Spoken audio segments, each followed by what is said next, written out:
So it is my great pleasure to present our first speaker of the conference, Dr. Michael Nassaney. Michael is Professor Emeritus of Anthropology at Western Michigan University. His research interests include the archaeology of Eastern North America with a focus on colonialism, the fur trade, material analysis, public archaeology, and ethnohistory. He is the principal investigator of the Fort St. Joseph Archaeological Project. He directed the Western Michigan Archaeological Field School from 1994 to 2019.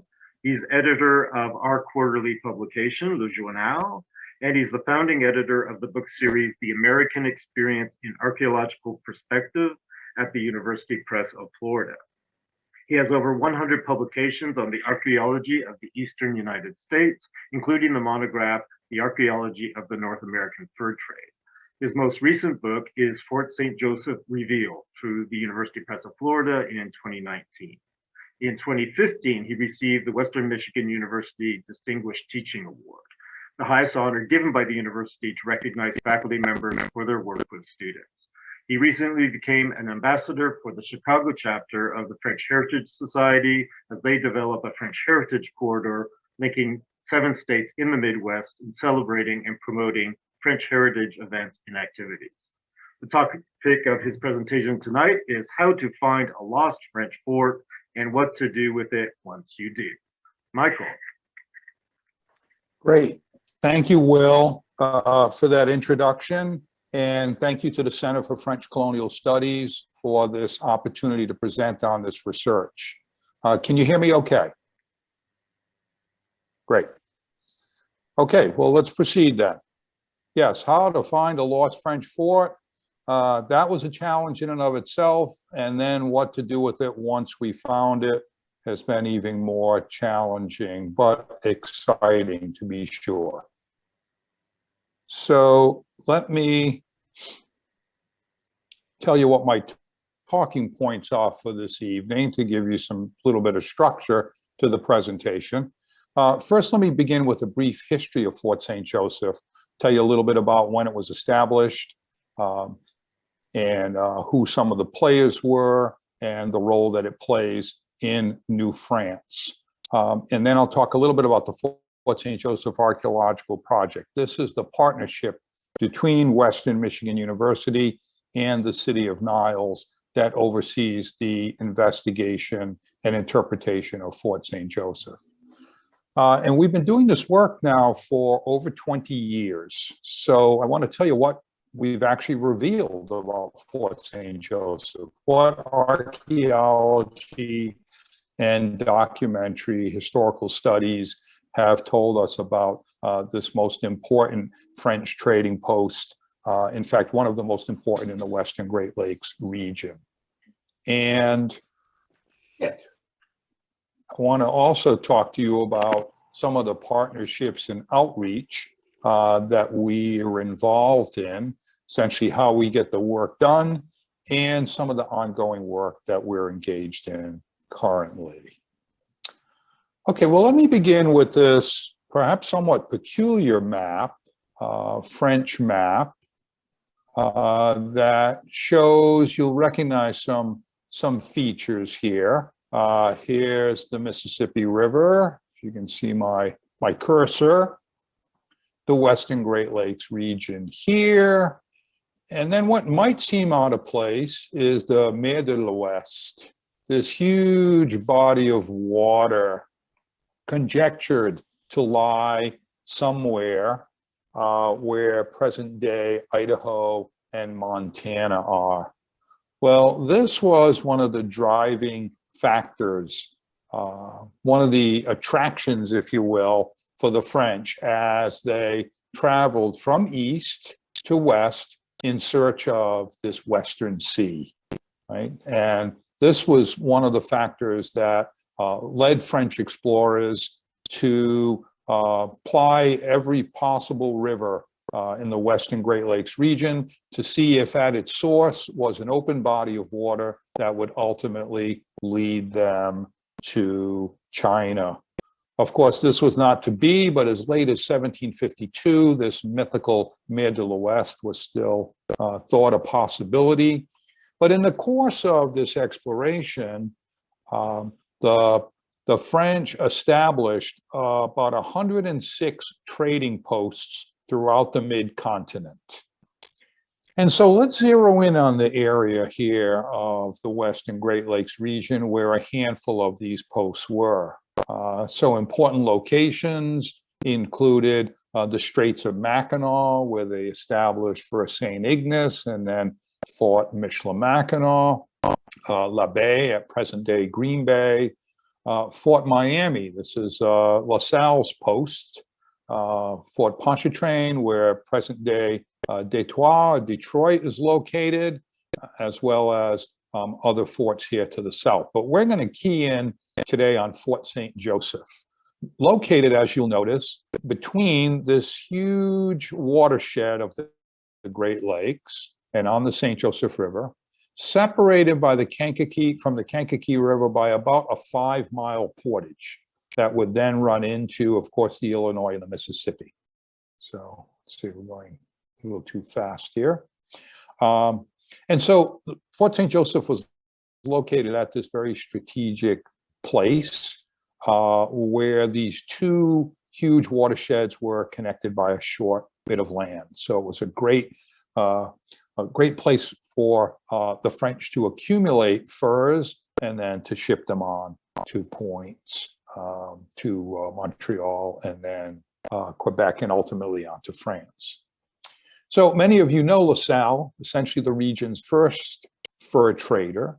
He established Fort Miami at the mouth of the St. Joseph River. This proved to be an ill-fated venture, as much of what LaSalle became involved in turned out to be as it would be.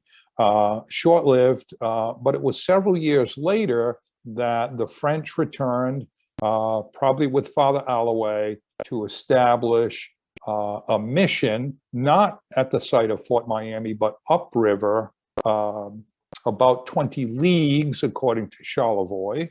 And eventually the fort was also established. So this is a somewhat later, but very accurate map made by Thomas Hutchins, who was essentially an American or an English surveyor at the time, who visited this place, Fort St. Joseph and this region in 1762. This map was actually based off an earlier visit, an earlier map.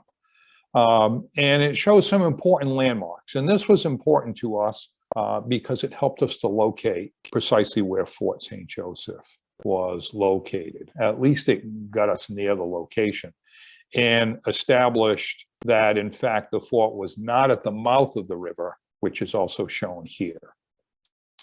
So note Fort St. Joseph here, not only on the river, in proximity to the upper reaches of the Kankakee here, the portage. There are also these land routes that prove to be important as well. One would become the Sauk Trail leading to Detroit, this road here leading to Weotanaw. And so this was really at the crossroads of literally crossroads as well as cross rivers, if you will. Hence the importance of this location. So let me say before I go on that Fort St. Joseph was established as a mission, but it became an important commercial center. There was a small contingent of soldiers and officers, maybe 10 to 15 or so, who were protecting the Crown's interest in this location. But really, the French had amicable relationships with native peoples. They obviously exchanged goods for furs. They created political alliances, and they even established social relationships by intermarrying with native women on occasion. Let me also add that at maybe the peak of its population, perhaps in the 1740s or 50s or so, there was, of course, a commandant. There was an itinerant priest. There were these small contingents, a small garrison. There was a carpenter. There was a blacksmith. There was an interpreter. There were some 15 fur traders and their native French and French Canadian wives, as well as their children. And we have some of this information, know some of this information from a baptismal register that was left by the Jesuits that indicates who was being baptized, who was being married, and so on, not for the entire period, but for about a 30-year segment in the first half of the 18th century. The site was lost to the British in the French and Indian War, and hence Hutchins came and drew that map in 1762, trying to assess the military strength of native peoples. If we go back here, we'll actually see that not only is Fort St. Joseph marked on the map, but more importantly, it says here Potawatomi, 200 men. So there were likely 1,000 native peoples living right across the river from the fort, 200 of which could take up arms against the British if it came to that.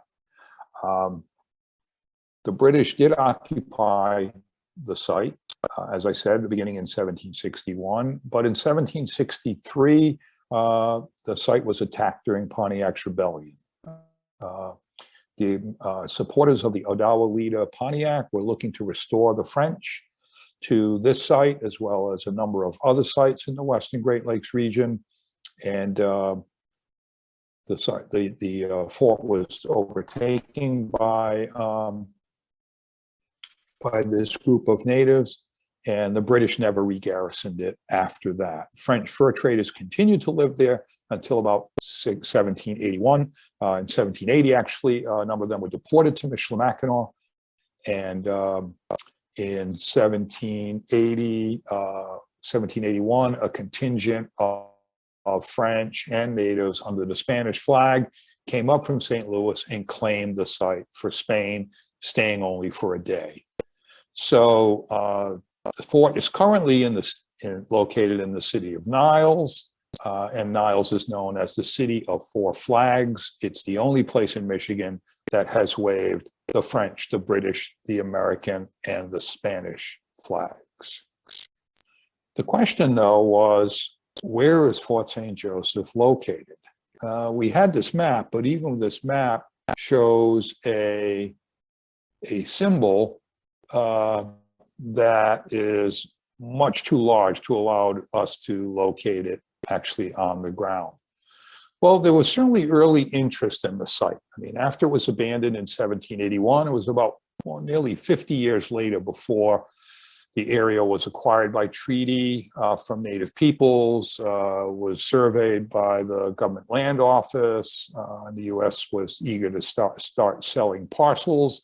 Parcels were sold as early as about 1830, and farmers began farming the area, turning up artifacts related to Fort St. Joseph. And here we see the once president of the Michigan Historical Society, Louis Beeson, and his gang, his compadres, scouring the fields around Fort St. Joseph, looking for artifactual evidence of the site. And in fact, they found lots of materials. In 1913, the site was commemorated with this large boulder, some 65 tons, to much pomp and circumstance. But despite the early interest in the site, it took archaeologists some time to actually identify the precise location of the site due to complicating factors related to damming of the river and the use of the area as a landfill, which I'll talk more about later. But in 2002, we made the bold claim that indeed Fort St. Joseph is found, and I'll demonstrate that to you this evening. So that was the genesis of the Fort St. Joseph Archaeological Project, namely our early efforts to locate material traces of the fort. And archaeologists don't just go looking for artifacts. In fact, they typically raise a series of research questions, right? So their field work then is geared towards collecting information to answer the specific questions they have in mind. So as I mentioned, the Fort St. Joseph Archaeological Project is a partnership between WMU and the City of Niles. It's been most fruitful. We've had a working agreement, a cooperative agreement that's now going into its third decade. The focus of our study has been on the fur trade and colonialism in the public interest, trying to learn more about the fur trade as well as this process of colonialism that took place in the area with public interest in mind. In short, we want to know what happened when the French encountered native peoples in the fur trade. Two very different cultures, right? French and natives coming into contact, coming into sometimes conflict, creating alliances, living cheek by jowl, literally. What happened? What was exchanged back and forth? What cultural changes took place? What practices persisted despite the close interactions and so on? What can archaeology reveal about the interactions between the French and natives and daily life at the fort? That's been the focus of the research. So let me tell you a little bit about how we do the work, how we involve the public, and then how we disseminate the results. Well, the core, the key aspect of this investigation of Fort St. Joseph has been the WMU Archaeological Field School. Well, it was established in 1976. We began working regularly at Fort St. Joseph in 2002. The program, with the exception of last year's, the 2020 pandemic season, which canceled the program, is the longest running archaeological field school now in the country at 45 years.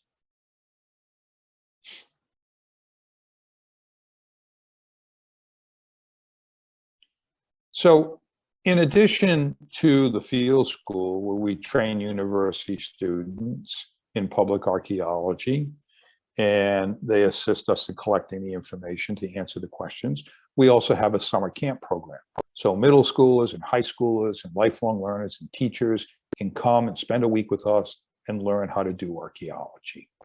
We also have a lecture series. So each year we have a different theme. Some of the themes have been the Jesuits and women of New France and public engagement and the St. Joseph River and community involvement and so forth. And each year we bring in experts from all over the country to talk about their work that relates to that theme. At the end of the field season, we have an archaeology open house where we invite the public in, and we're actually able to do this again this year since it is an outdoor event. And the public can see the excavations, they can meet with living history reenactors, they can view artifact displays and exhibits, and really immerse themselves in the work that we do. It's a tremendously popular event. Since its establishment in 2001, we estimate we've had between 25 and 30,000 people visit open excavations at Fort St. Joseph.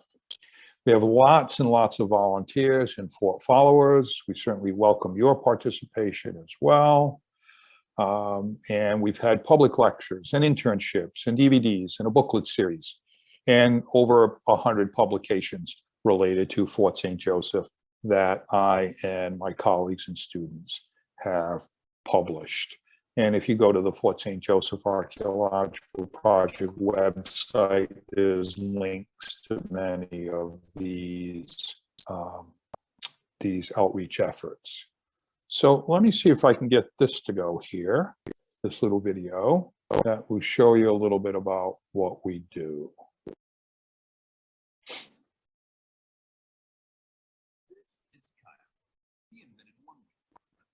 Let's see. Let's skip that.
called seed bead. We find a lot of these here at Fort St. Joseph. This is a piece of calcined bone or cooked bone. You can tell that it's calcined by the white/blue color. And here we have a fully intact black bear first phalanx. Now that I've wet screened artifacts out of here,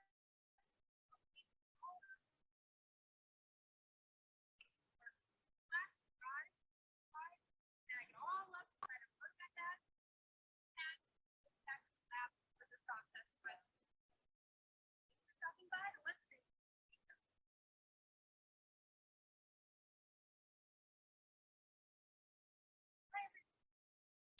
Okay.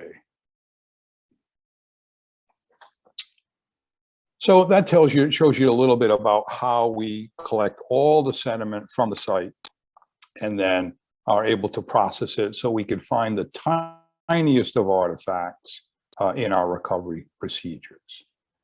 So here's what a close-up of the area looks like. So the area we've been working is in the floodplain here. This little location called 20BE23, that's just the site number. And that's where we've been finding lots of 18th century artifacts, animal bone, evidence of architectural remains, and I'll show you some examples in a minute. We've also worked on this higher ground on the terrace, we refer to it, and in several loci here, locus 1, 2, 3, and 4, we found concentrations of artifacts, some of which is 18th century as well. So it looks like people were occupying this high ground as well at the same time as this area in the floodplain was occupied.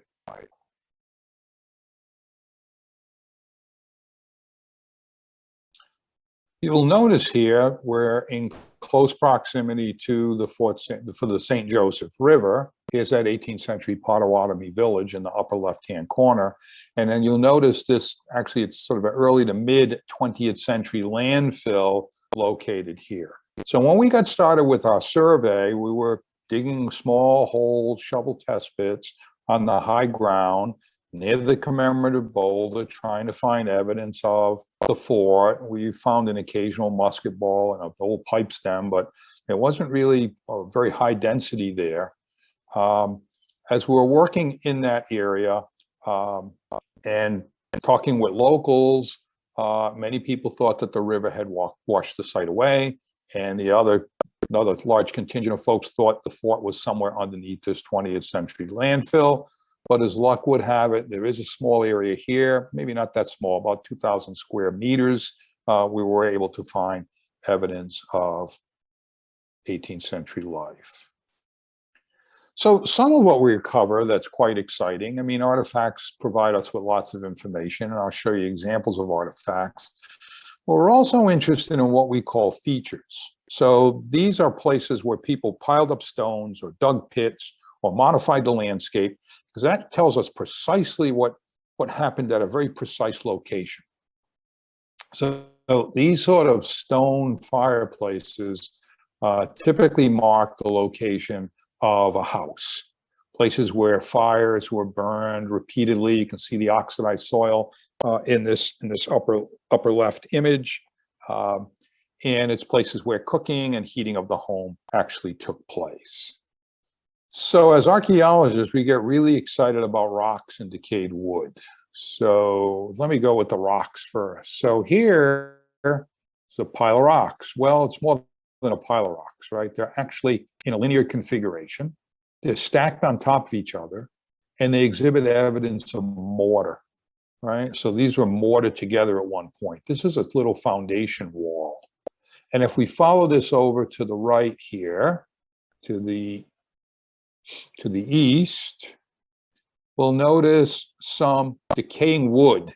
This is actually the remains of an upright post, right? So this is clear architectural evidence of a building at Fort St. Joseph, built with the poteau en tier, the post in the ground, construction techniques, probably as well as the poteau sur sol, the post on a sill construction technique as well. And this is what these houses probably look like, right? So here's one of these foundation walls in the lower right. Here's evidence of a fireplace, right? And we've kind of extrapolated out here to give us some idea of what the footprint or the floor plan of this house looked like. It's probably about 5 meters by 7 meters. So let's say maybe about roughly 10 by 16 feet, if you will. And this is likely what the house looked like. We found hinges like this. You know, these foundations were probably not quite as neat as this, but these upright vertical posts characterize the French style with this bousillage between the interstices of the upright posts. So let's move on. So we're often asked about a map of Fort St. Joseph, and there really are no detailed descriptions or drawings or really maps showing the locations of buildings that we've been able to find. And I'll let you know that scholars before us, including Dr. Joseph Beiser, have searched throughout archives in North America and France and so on. So we're literally creating the map of Fort St. Joseph. And this is what we have so far. So a series of houses, 1, 2, and several other structures here. And recent excavations in this location at what we thought would be the corner reveal this sort of ash in a somewhat rectilinear shape. And then this pile of stones in this location, probably representing another fireplace, perhaps another tier of buildings here as well. So again, work continues on these buildings, as well as expanding out from them to get a better sense of the size, the scope of the settlement, as well as what these individual houses look like. In addition to our studies of architecture, we also have found copious numbers of animal remains. So upwards of 50,000 animal bones have been recovered, and probably at least a third of those have been identified by a zooarchaeologist, Dr. Terry Martin. And I can't give you all of the results, but I can tell you species. Right? The vast majority are from wild animal species, predominantly deer, with beaver and turkey and raccoon and passenger pigeon and swan and geese and some fish, but not nearly as much as we might expect. But deer are upwards of probably 85% of the animal bones recovered. We also recover some plant remains on occasion. And I think you'll recognize these as carbonized corn cobs. But what's as important about these specimens is their context, is where they were located. So what I'm showing you here on the left is a pit feature. So there was a hole dug in the ground, and it's been filled with carbonized maize and charcoal. So that maize was burned when it was green, thereby producing a very smoky fire. And this feature 19A, we called it, is located here. About nearly a dozen of these features were found on the terrace in Locust 2. So whatever's going on there, they're performing this activity on a fairly regular, fairly intensive basis.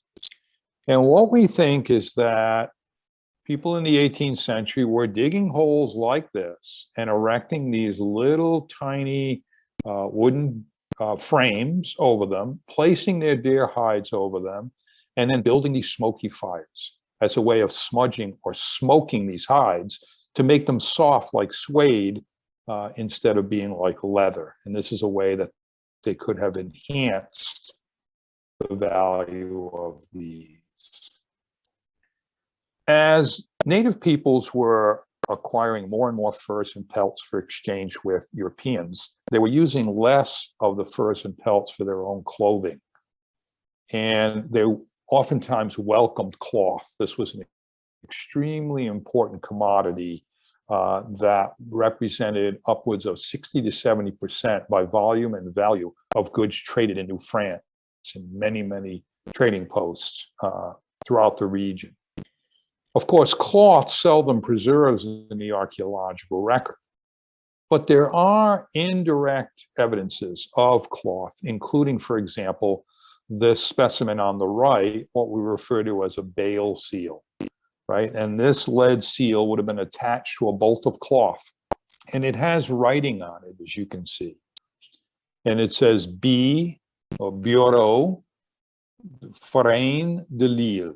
And so this is an inspection seal from the office of the Forain de Lille in northeast France, essentially representing the fact that the taxes have been paid on this cloth, it's been inspected, and it's ready for shipment for the New World. So these seals contain valuable information about the kinds of cloth that made their way to Fort St. Joseph. Other evidence of cloth and clothing, as well as the activities they were engaged in, come to us through artifacts like these. So on the upper right, you can see an awl that was used for piercing leather, perhaps in making moccasins. You represent part of a shear of a scissors, some straight pins, as well as these glass beads that would have been embroidered onto a garment. All of these beads were actually found in front of one of the fireplaces immediately inside the house. Probably evidence that someone was actually embroidering in front of the heat and light of the fireplace. So many pins have been found, but where are the needles? Let me leave that little riddle with you for a moment. If you want to type in an answer to the chat, you can do so.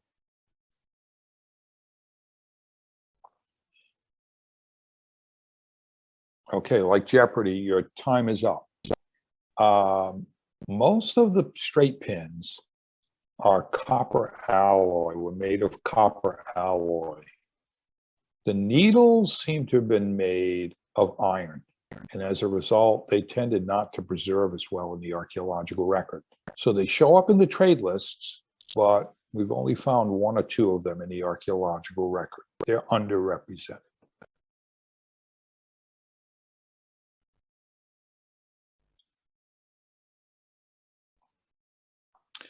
Another item that was traded widely were these copper kettles, copper alloy kettles. And when they would wear out, and they would eventually, they might be cut up, cannibalized into other tools. So the handles could have been made into awls, and parts of the lugs here could have been made into triangular projectile points, and pieces could have been used as scrapers and rolled into various tubes and ornaments, and also into these little conical shaped implements known as tinkling cones that would have been used to dangle from one's clothing. And we have archaeological evidence of this kind of recycling activity in the form of cut out metal. You can see this has been cut, and rivets and patches that were used to repair these kettles, as well as these tinkling cones. And some of these still have leather attached to them where they would have been tied to garments and so forth. And when these banged up against each other, they would have made a little tinkling sound and so forth. This is some of the kind of ornamentation that people produced as well as wore at Fort St. Joseph. Well, in addition, we mentioned clothing, cloth, and sewing. We've recovered these huge needles here. You can see this scale is 3 inches. So this large needle is probably about 6 inches in length, significant in size. A triangular in cross section, and these were likely used for sewing canvas to bundle up hides for protection during their transport to Montreal and across the ocean to France. So using these very stout and pointy and sharp needles, it would have been useful to have thimbles. And you can see two examples here. You know, thimbles are pretty much unchanged in 500 years. I mean, the ones you find at Walmart today are only different by virtue of the fact that they're either made of plastic or they could be made of a very, very thin tin of some sort. But essentially, their formal attributes are virtually unchanged. But the riddle is, when is a thimble not a thimble? And I'll let you ponder that for a minute. As you're thinking about that, I'll mention that these two thimbles on the left were found in the floodplain. This thimble, it's actually three views of the same thimble, is perforated in the top. Well, it didn't wear out that way. I looked at it closely. Someone took it, turned it inside out, and they punched a hole in it. Well, what kind of a thimble would that make? I mean, you'd be likely to prick yourself with a pin or a needle coming through there. When is a thimble not a thimble? Well, the answer is when it's a tinkling cone. So you can see examples here of a series of tinkling cones on this garment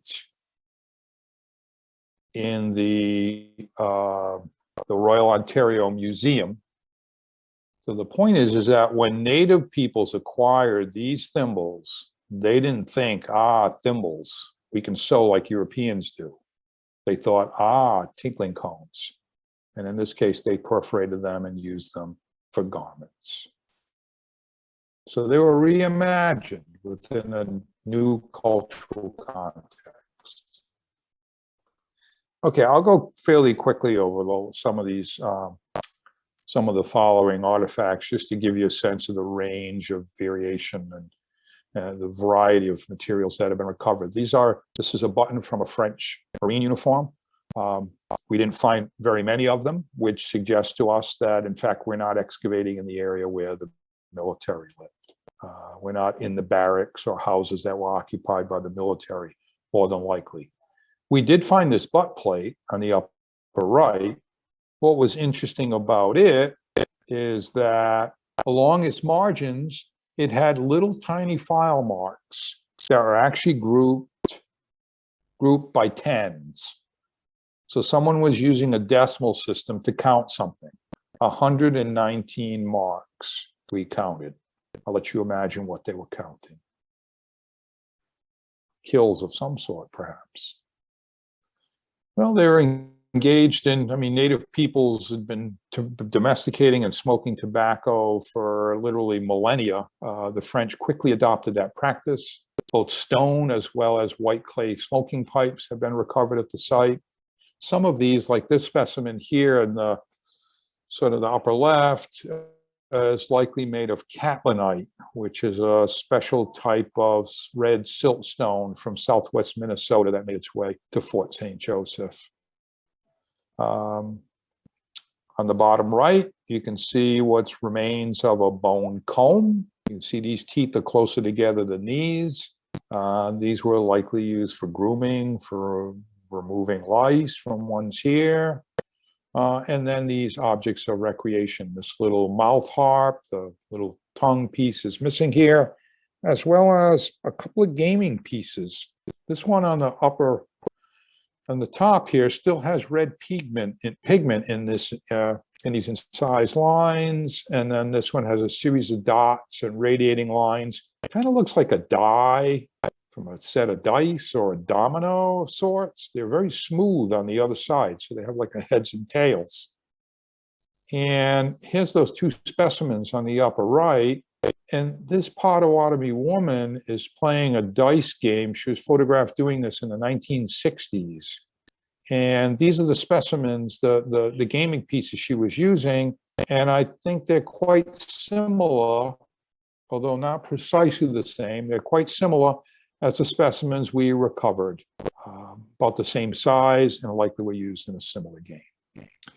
Well, people wanted to look good on the frontier, right? They wore finger rings with glass insets, these iconographic rings, some with religious iconography, buckles of various sorts, and brooches, buckles for shoes and the like. I showed you these beads before for embroidering, and shell beads like this specimen here, and there's some more shown here. This is a close-up. This is from the hard shell clam, Mercenaria, likely from the Atlantic seaboard. This is the habitat of that clam from somewhere of the Gulf of Maine, probably to northern New Jersey, somewhere in that area. This was probably made on a lath, given the regularity of it. And these were being produced by the English at Albany in the 18th century. Before that, they were native products.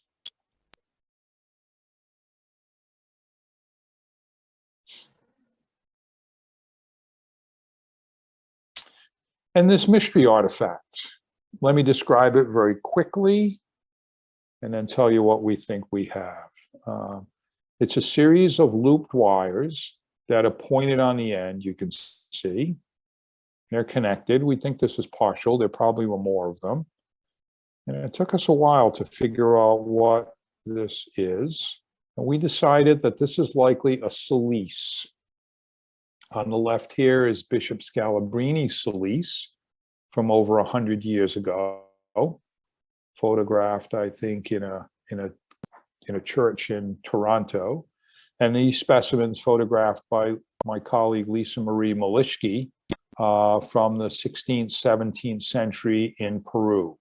So these were wrapped around one's arm or leg, and those sharp prongs would dig into your skin, and it would create pain, such that the sensation would emulate the suffering of Christ, and this is a way to attain a state of grace. These were quite popular among the Jesuits. We don't know precisely who used it at Fort St. Joseph, but it's only one of 2 specimens that we know of archaeologically in North America.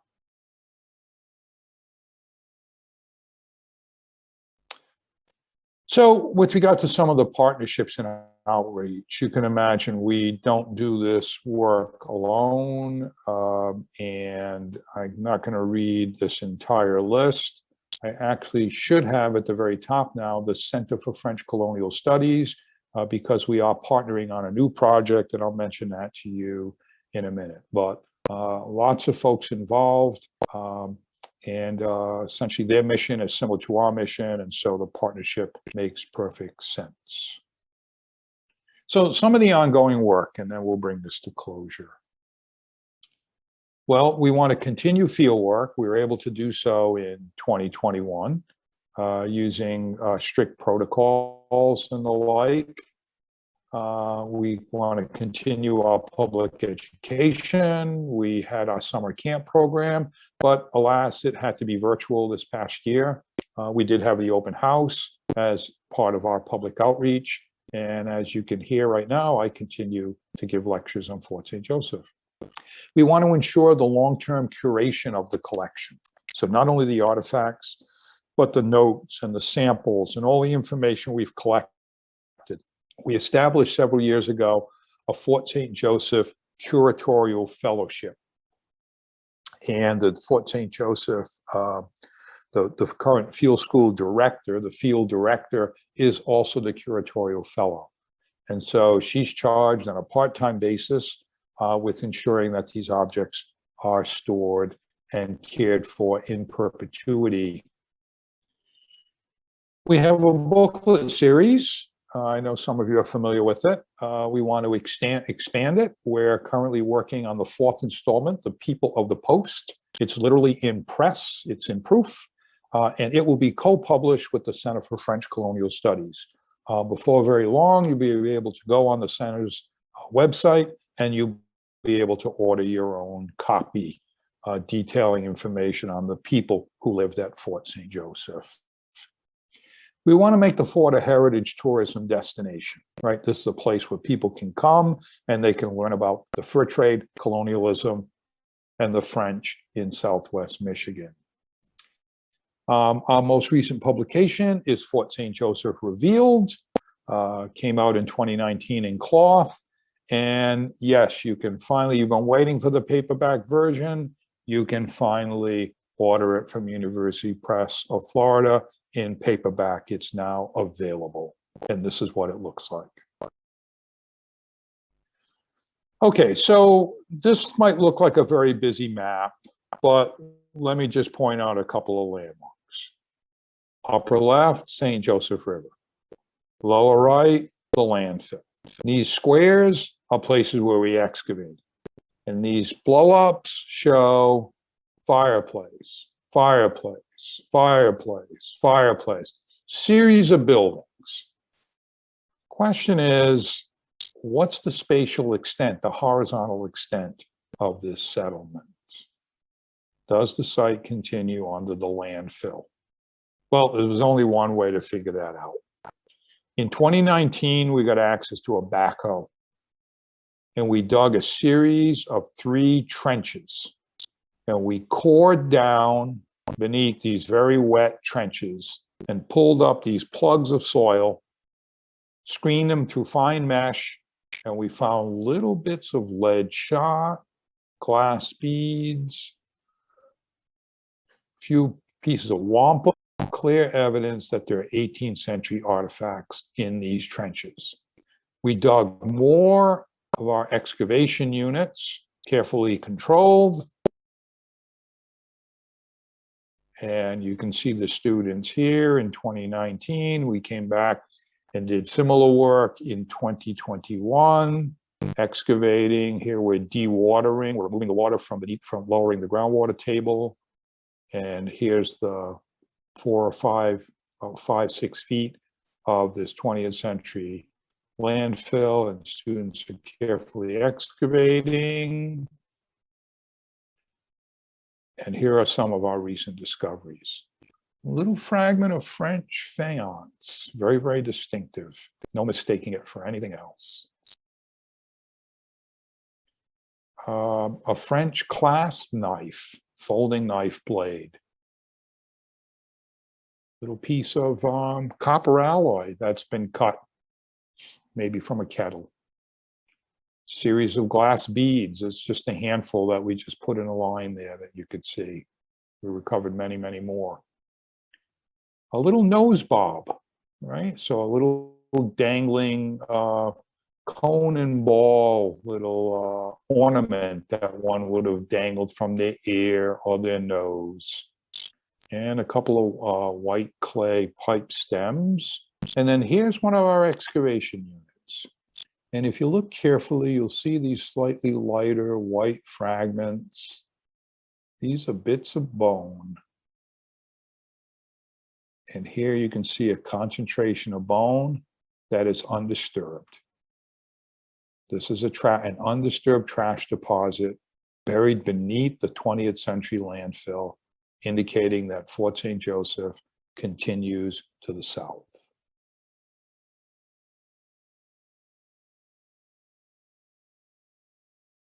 And I think that might have been my last slide, but let me go back to this because I think somehow I skipped over this accidentally. Let me tell you that our archaeological contributions are as follows. The archaeological discoveries that we've made provide evidence of daily life that went unrecorded in written documents. Right? A lot of what was happening on a daily basis, like what people were eating, people weren't writing this stuff down. We can only learn about it through archaeology. A careful study of material remains of the fur trade teach us about how people actually experience the fur trade, not just prescriptive behaviors. So maybe thimbles were prescribed to be used in sewing, but that's not how people experienced them. They obtained them, they punched holes in them, and they dangled them from they reimagined them in the context of the fur trade. And the public archaeology that we do, when we welcome people into the process, is an opportunity to engage the community in their heritage. Thank you very much for your attention, and I'd be happy to answer any questions you may have.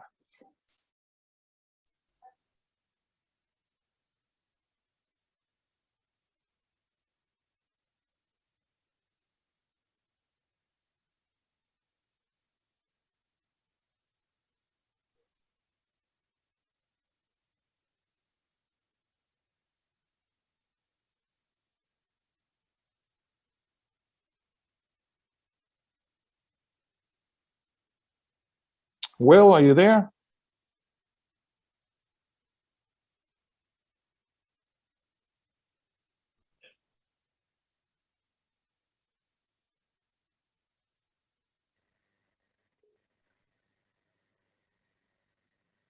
Hi, Michael. Can you hear me?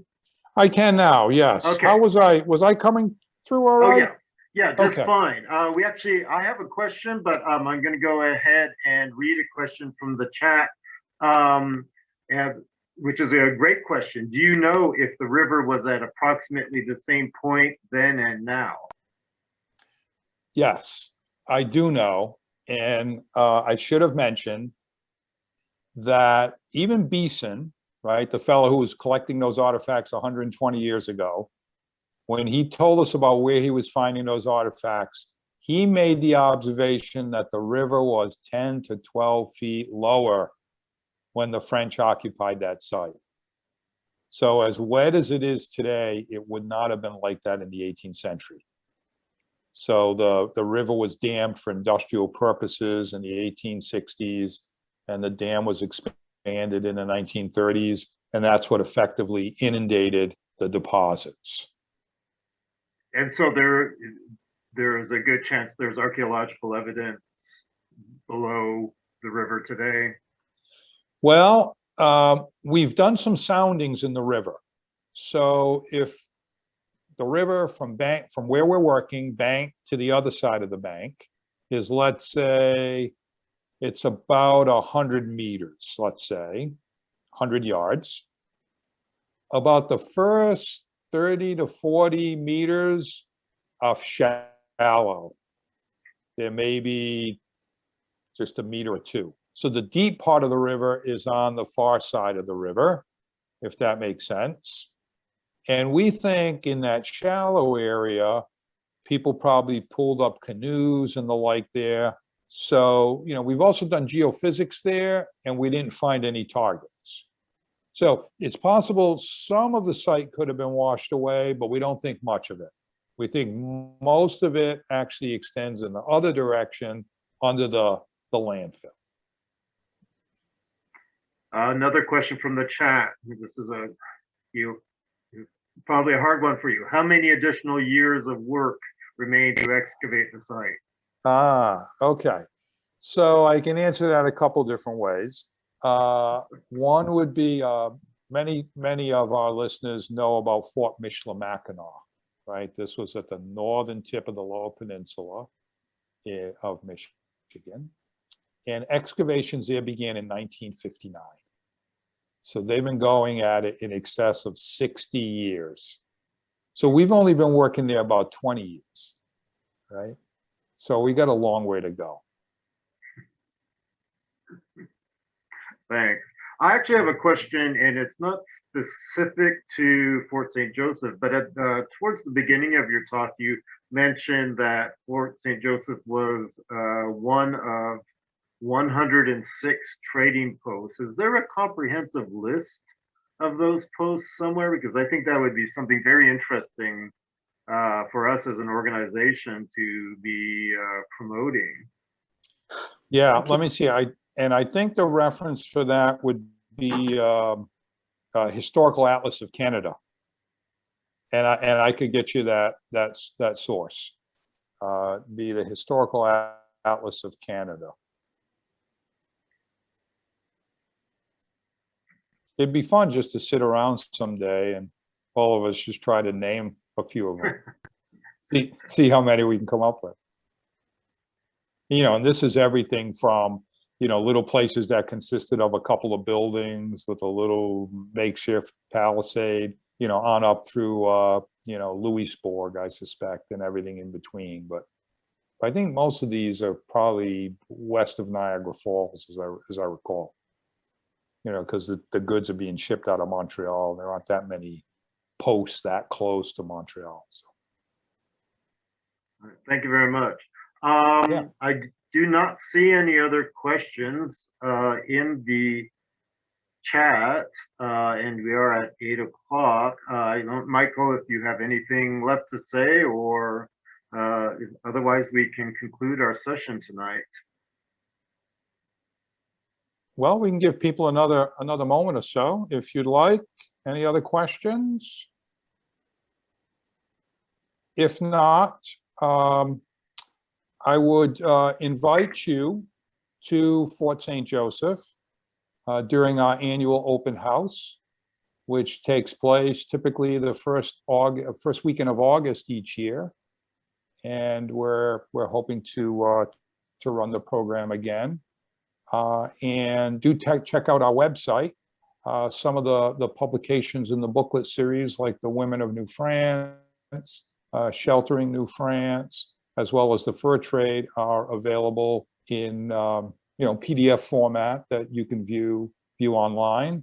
Also, if you're a social media buff, you can follow us on Facebook and Instagram and stay right up to date with pretty much everything that we're doing. And there's lots of different ways to get involved. We would also welcome your participation. And I hope to see you at a future meeting of the Center for French Colonial Studies, meet in person, and maybe we share a brandy or something. Michael, thanks so much. We will conclude for this evening, but I hope to see everybody, or most of you at least, again tomorrow night and Wednesday night, and then Saturday when we have 2 presentations. Go to our website, FrenchColonialStudies.org, and you'll see the abstracts for all of the presentations on our conference page. And have a good evening, everybody. And thank you very much, Michael. And thank you to everyone for attending. Great. Good night. Good night. Good night. Thank you.